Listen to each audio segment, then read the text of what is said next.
Kaju katli, milk cake, डोडा बर्फी, छेने की मिठाई, पतीसा और हलवाई पर मिलने वाली न जाने कितनी मिठाई जिनका नाम सुनकर हमारे मुंह में उनका स्वाद और पानी दोनों आ जाता है। लेकिन हम ये नहीं जानते कि इन मिठाइयों का एक एक टुकड़ा हमारे धर्म को नष्ट कर रहा है। और जो लोग शुद्ध शाकाहारी और मांस को हाथ तक नहीं लगाते, वो लोग भी मांस का सेवन इस मिठाई पर लगे उस चांदी के वर्क के जरिए कर रहे हैं। अगर आप इस वीडियो को अंत तक देखेंगे तो जानेंगे कि कैसे छोटा सा मुनाफा कमाने के चक्कर में कई हिंदुओं को गाय का मांस खिलाया जा रहा है और कई शाकाहारियों की आंखों में धूल झोंकी जा रही है। तो आइए शुरू करते हैं। दोस्तों, हमारे भारत में मिठाई का बहुत प्रचलन है। हम हर तीज त्योहार और किसी भी खुशी के मौके पर मिठाई बांटते हैं। यहाँ तक कि हमारे यहाँ भगवान को भोग लगाने के लिए भी कई तरह की मिठाई का प्रयोग होता है। और हम सब सोचते हैं कि मिठाई सिर्फ गाय द्वारा दिए गए दूध से बनती है, मगर हम ये नहीं जानते कि मिठाई गाय के दूध से तो बनती है, मगर उसके साथ साथ जो इसके ऊपर चांदी का वर्क लगता है वो गाय की आंतों से बनता है। और इसमें कई और मिलावट भी होती है जो हमारे धर्म और स्वास्थ्य दोनों के लिए हानिकारक है। आपको बता दें कि वर्क दो प्रकार के बनाए जाते हैं। पहला वर्क जो होता है वो होता है असली चांदी का, जिसमें चांदी की हल्की सी पट्टी को लेकर उसको मशीन में डाल दिया जाता है और ये मशीन उसको पीट पीट कर इतना पतला कर देती है कि वो खाने योग्य हो जाता है। मगर यहाँ पर यह बात भी जरूरी है कि ये मशीन दोस्तों आती बहुत महंगी है, क्योंकि चांदी की परत को तोड़े बिना इसको इतना पतला और लचीला बनाना होता है जिससे मिठाई के ऊपर चढ़ जाए और शरीर को नुकसान भी ना पहुंचाए। मगर वहीं दूसरी तरफ जो लोग इस मशीन की इन्वेस्टमेंट को अफोर्ड नहीं कर सकते, वो फिर भी मिठाई पर चांदी चढ़ाना चाहते हैं। उनकी मिठाई और आकर्षक दिखे और कस्टमर्स और ज्यादा मिठाई खरीदें, तो वो जुगाड़ से सारा काम करते हैं। क्योंकि इंडिया में जुगाड़ सबसे ज्यादा चलती है, इसलिए महंगी से महंगी चीजों में सस्ता जुगाड़ ढूंढ ही लेते हैं।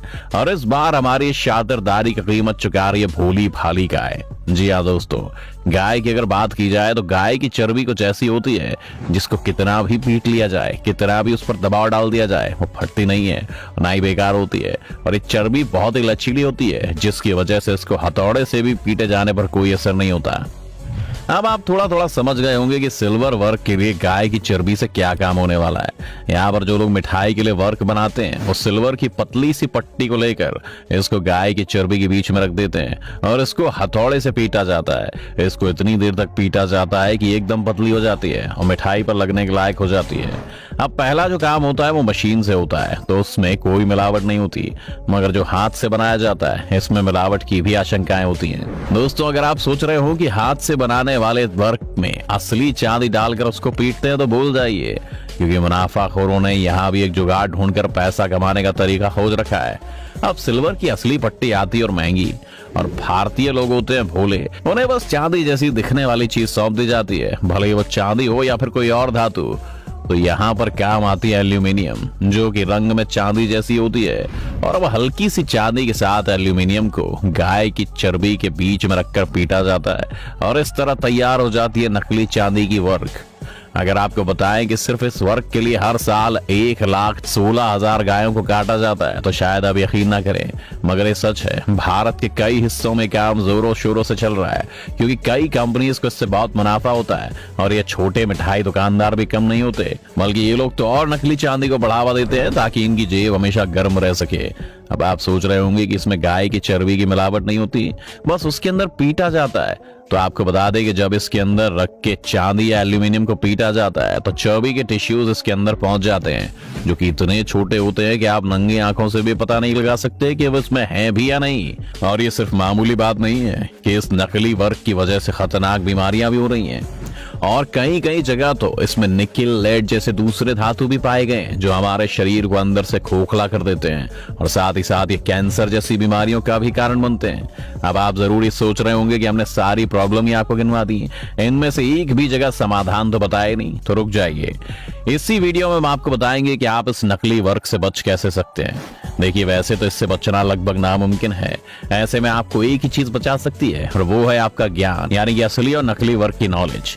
तो यहाँ पर हम आपको बताएंगे 4 नुस्खे जिनसे आप पहचान लेंगे कि क्या किसी मिठाई पर लगा वर्क असली है या नकली। पहला, चांदी का वर्क लगी कोई भी मिठाई लेकर इसे आप अपनी उंगली से पोंछने का प्रयास करें। अगर पोंछते समय यह हाथ में चिपकता है तो इसका मतलब है कि एल्यूमिनियम है, लेकिन अगर यह हाथ में नहीं चिपकता और गायब हो जाता है तो पूरी तरह सुरक्षित है। दूसरा, नकली वर्क थोड़ा मोटा होता है जबकि असली वर्क एकदम बारीक होता है। अगर मिठाई पर लगे चांदी के वर्क को उतारा जाए और इसे गर्म किया जाए तो ये चांदी के गोले की तरह बदल कर दिखाई देने लगेगा। लेकिन अगर वर्क मिलावटी है तो ये जलाने पर काला पड़ जाता है और फिर राख में बदल जाता है, क्योंकि इसमें एल्यूमिनियम मिला होता है। तीसरा, चांदी के वर्क को टेस्ट ट्यूब में लेकर अगर हाइड्रोक्लोरिक एसिड की एक बूंद डाली जाए तो ये सफेद धुएं के साथ टर्बिड हो जाएगा। लेकिन अगर ये मिलावट है तो ये टर्बिड नहीं होगा। इसका मतलब है इसमें चांदी नहीं बल्कि एल्यूमिनियम है। तो ये कुछ तरीके हैं जिनसे आप नकली और असली वर्क की पहचान कर सकते हैं।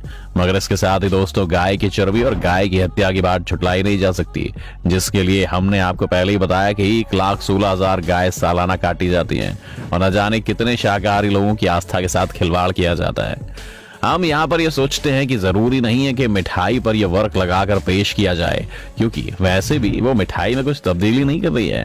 हम अगर लोगों की आस्था और विश्वास के साथ जरूर नुकसान कर रही है, तो हम वर्क को मिठाई पर ना लगाने का समर्थन करते हैं। आप क्या सोचते हैं? हमें कमेंट करके जरूर बताएं।